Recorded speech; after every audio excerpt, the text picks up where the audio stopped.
taking a look at ZombiU for the Nintendo Wii U. This is the world exclusive premiere of the gameplay. Thanks for joining us. Walk us through what we're going to see here. Our pleasure. Well, we're incredibly excited to be here, trembling with pleasure, and we hope that you guys will tremble with fear as soon as you get your hands on this game.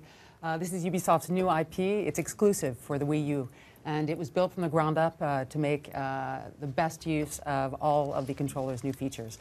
We have a lot of features. Guillaume's going to present some of them to us.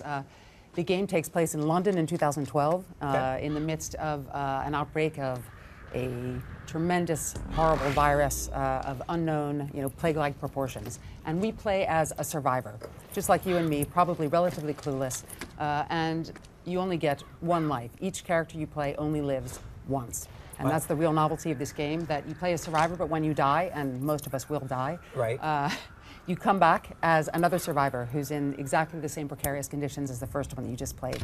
And then you get to go back and you have to hunt down your former survivor who is now a zombie in order to get your bug-out bag, which is the survivalist's term for your backpack, basically. And so the Wii U controller, the gamepad, manifests as the ultimate all-in-one Swiss knife of survival kits. And in your hands, you have everything you need to survive as long as you can. It's a truly core gamer concept in that it resides in one question: how long will you survive? That's awesome. I mean, what an awesome idea for a zombie game. And in terms of the controller, as you mentioned, obviously this is the huge innovation here. Talk a little bit about how you'll interact with the items and what else you'll be doing gameplay-wise with the controller. Absolutely. So as you can see in the demo, Guillaume is going into his bug-out bag, and it's in real time. And he just had to use what we call the Viruside, which is a sort of zombie poison, and it acts more like a shield. And that's the only chance you get. Those are few and far between in the game.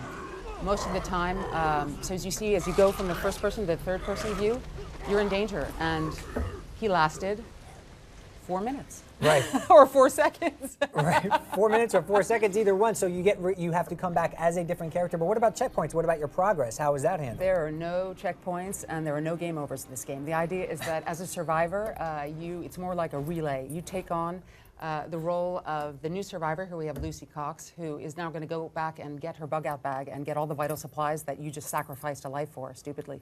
So what is the end game then here, Gabrielle, in terms of how are you surviving this outbreak, this infestation of zombies, and ultimately progressing to the end of the game? Well, it's very true to the pure foundations of survival horror genre and zombie fiction in general. It means that heroes are pretty much few and far between, and they mostly all die.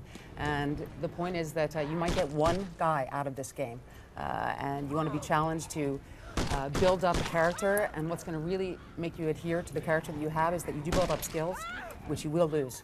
So if you play for a couple hours, you might become incredibly powerful with a particular weapon, and you'll lose those skills when you rebirth with a new survivor. But it's an interesting and a significant opportunity. It fits with the survival horror genre, and it offers that unique twist of saying, well, can I do better?